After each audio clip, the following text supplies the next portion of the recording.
Breaking news tonight out of Gaza. The Israeli military says it's carrying out, quote, targeted operations at Al-Shifa Hospital. I am in the Shifa Hospital, as you can see from the sign behind me.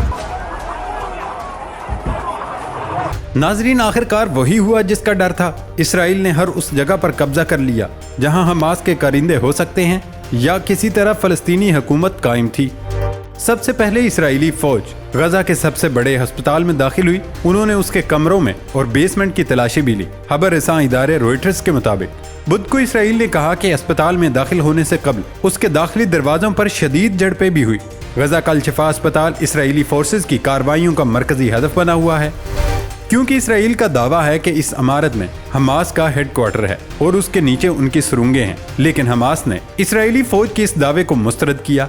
दूसरी जानिब इस वक्त दुनिया भर की तवज्जो अस्पताल में मौजूद हजारों जख्मी मरीजों और बेघर फलस्तीनियों के मुस्तकबिल पर है। गजा के हुक्काम ने बताया कि गुज़श्ता दिनों इसराइली फोर्सेज के मुहासरे की वजह से अस्पताल में कई नौमौलूद बच्चे मौत के मुंह में चले गए हैं। इसराइल ने कहा कि इसके फौजियों ने अस्पताल के दरवाजों से बाहर हमास के जंगजुओं को निशाना बनाया। अल-शिफा के सर्जन डॉक्टर अहमद ने रॉयटर्स को टेलीफोन पर बताया कि जब रात को झड़पें शुरू हुई तो अस्पताल का अमला खुफिया मुकामात पर चला गया था। उन्होंने बताया कि ये लड़ाई कल शाम ढलते ही शुरू हो गई थी। अस्पताल के इर्द गिर्द और अंदर फायरिंग हो रही थी। इंतहाई खौफनाक आवाजें आ रही थी। आप उन्हें बहुत करीब महसूस कर सकते थे। अस्पताल के अतराफ में तमाम तरह के हथियारों का इस्तेमाल हो रहा था। उन्होंने अस्पताल को बराह रास्त निशाना बनाया। बड़ी मुश्किल से हम खुद को बचाने की कोशिश कर रहे थे। दूसरी तरफ अमरीकी खबर रसां इदारे AP के मुताबिक सरकारी इमारतों में गजा का पार्लिमान और पुलिस हेडक्वार्टर भी शामिल है। एक न्यूज़ कॉन्फ्रेंस में इसराइल के वजीर दिफा यूवी गैलेंट का कहना है, हमास ने शुमाली गजा का कंट्रोल खो दिया और इसराइली फौज ने गजा शहर में नुमायां कामयाबी हासिल की है। अब इसराइल फलस्तीन के ज्यादातर हिस्से पर काबिज हो चुका है। जबकि अमेरिका की जानिब से मंगल को कहा गया था उसकी इंटेलिजेंस इसराइल के इकदामात की हिमायत करती है। 7 अक्टूबर को हमास की जानिब से हमलों के बाद इसराइल ने जवाब में शदीद जंग छेड़ी और हमास को ख़त्म करने के अज़म का इजहार किया था।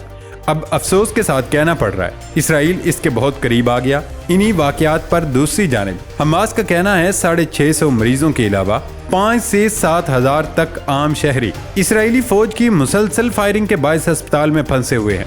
बयान के मुताबिक हालिया दिनों में पानी और दूसरी सहूलतें न होने के बायस 40 मरीजों ने दम तोड़ा और इस वक्त 36 नौमौलूदों की जिंदगियां खतरे में हैं।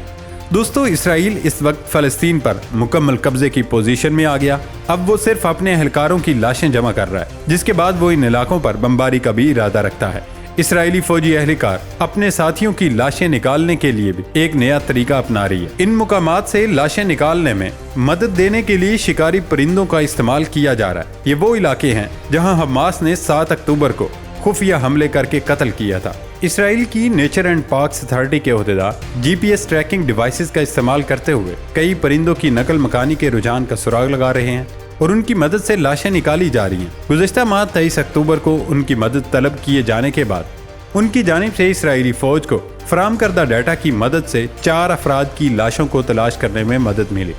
इसराइल ने इसकी परवाज के डाटे का जायजा लिया और इन चंद मुकामात की निशानदही की जहां वो रुका था। फिर उन्होंने उस मुकामात के बारे में इसराइली फौज को बताया जहां से बाद अज़ान लाशें बरामद हुई। एक अंदाजे के मुताबिक 7 अक्टूबर को हमास के 1500 मुसल्लह जंगजुओं ने गजा की पट्टी से मुल्हिका इसराइली सरहदी इलाके को बाढ़ तोड़कर जनूबी इसराइल में दाखिल हुए थे और एक मुनज़्ज़म कार्रवाई में करीबी यहूदी कम्युनिटी और फौजी चौकियों पर हमला किया था। इस हमले में उन्होंने एक आउटडोर म्यूजिक फेस्टिवल को भी निशाना बनाया।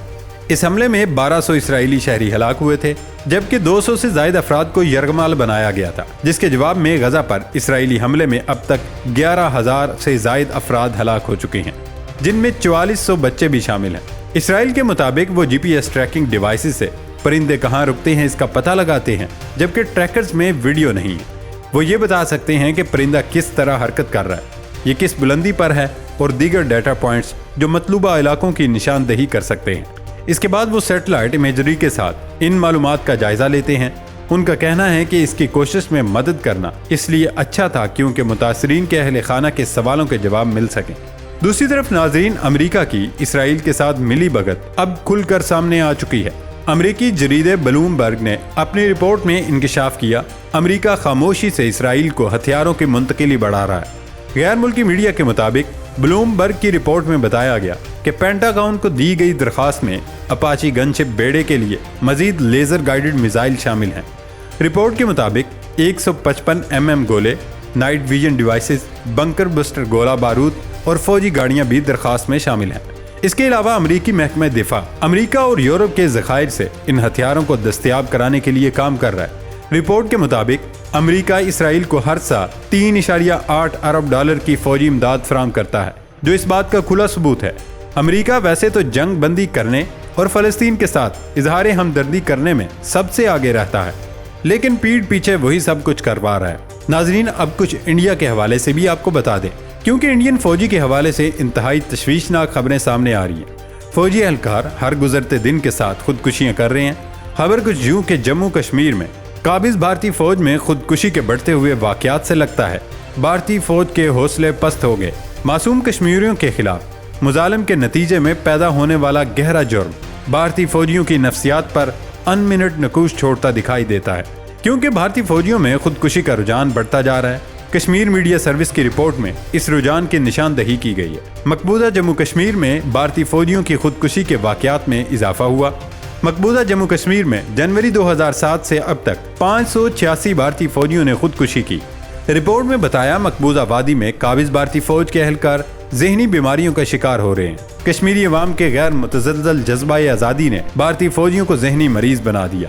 انڈین فوجی اہلکار طویل عرصے سے وہاں موجود ہیں اور ان کے اعصاب پر یہ غم سوار ہے کہ وہ کشمیریوں کے ساتھ ظلم کر رہے ہیں، جس کی وجہ سے وہ مسلسل خودکشیاں کر رہے ہیں۔ اس کے علاوہ یہ خبریں بھی گردش کر رہی ہیں انڈین فوجی تقریباً ہر دن اپنے ہی فوجیوں پر اسلحہ چلا دیتے ہیں کیونکہ ان کا دماغی توازن خراب ہو گیا۔ انڈین حکومت بھی اس حوالے سے سوچ بچار کرنے لگی ہے، لیکن حقیقت ہم اور آپ کو معلوم ہے کہ اس کی بنیادی وجہ کیا ہے۔ جب آپ دوسروں پر ظلم کریں گے تو آپ کے ساتھ بھی ایسا ہی ہوگا۔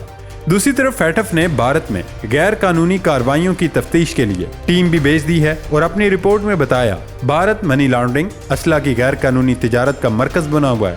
فیٹف رپورٹ کے مطابق انڈیا مذہبی انتہا پسندی کو بھی ہوا دیتا ہے اور دہشت گردوں کی معاونت کرتا ہے۔ یعنی دوستو، پاکستان کے بعد انڈیا بھی فیٹف کی ریڈار پر آ گیا۔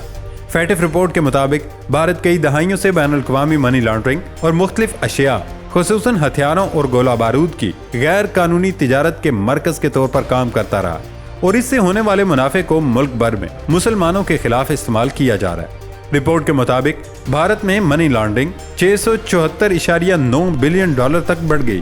منی لانڈرنگ کا عمل بی جے پی حکومت کی نگرانی میں مزید تیز ہوا۔ اب تو معروف اخبار اور ویب سائٹ پولیٹیکو نے بھارت سے متعلق سوالات بھی اٹھا دیے ہیں اور بتایا کہ 2010 میں ہندوستان میں منی لانڈرنگ مخالف اقدامات میں کئی کوتاہیوں کا انکشاف کیا گیا تھا۔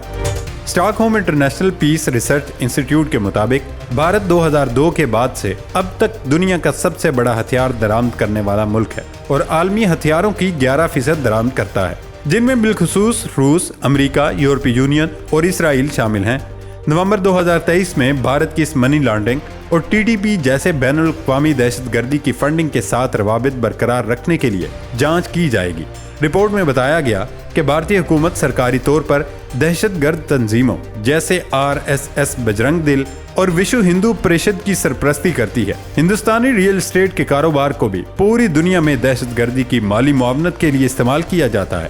اور ناظرین، مسلمانوں سمیت اسلام سے یہ نفرت صرف انڈیا ہی میں نہیں بلکہ پوری دنیا میں زور پکڑتی جا رہی ہے۔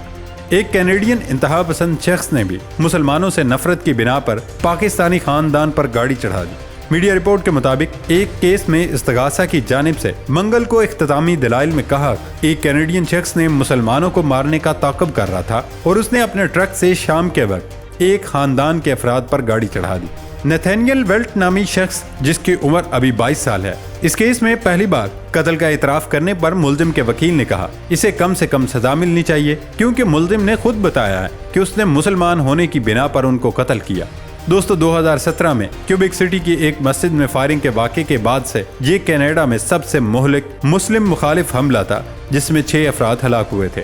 ناظرین، ایک اور خبر جس کا تعلق بھارت اور پاکستان سمیت دنیا بھر کے مسلم ممالک سے ہے، وہ بھی آپ کو بتا دیں کہ کس طرح بھارت اب ممالک کے اندر لگے تمام CCTV کیمرے ہیک کر رہا ہے اور پھر کسی طرح ان ویڈیوز کو ان ممالک کے خلاف استعمال کیا جا رہا ہے۔ दोस्तों मामला कुछ यूं है, भारतीय हैकर्स साइबर हमलों के जरिए दूसरे ममालिक की हसास मालूमात को अपने मजमूम इदारों के लिए इस्तेमाल कर रहा है। आलमी मीडिया की रिपोर्ट के मुताबिक हिंदुस्तानी हैकर्स साइबर हमलों से दूसरे ममालिक की हसास मालूमात को अपने मजमूम इरादों के लिए इस्तेमाल कर रहे हैं और कनाडा, कतर समेत दीगर ममालिक भी इसकी जद में हैं।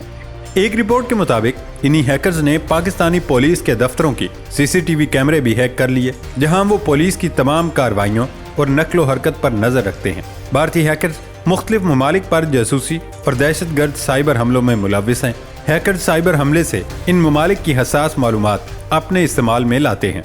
इन पर बैनुल अक़वामी पाबंदियां होनी चाहिए। ये दूसरे ममालिक के कवानीन के धज्जियां उड़ाते हैं। मनफी प्रोपेगेंडा करने वाले भारतीय हैकर्स और सोशल मीडिया अकाउंट्स पर मुकम्मल पाबंदी लगनी चाहिए। हैकर्स इंतहाई गैर कानूनी अमल सर अंजाम दे रहे हैं, क्या अब उनको रोकने का वक्त नहीं?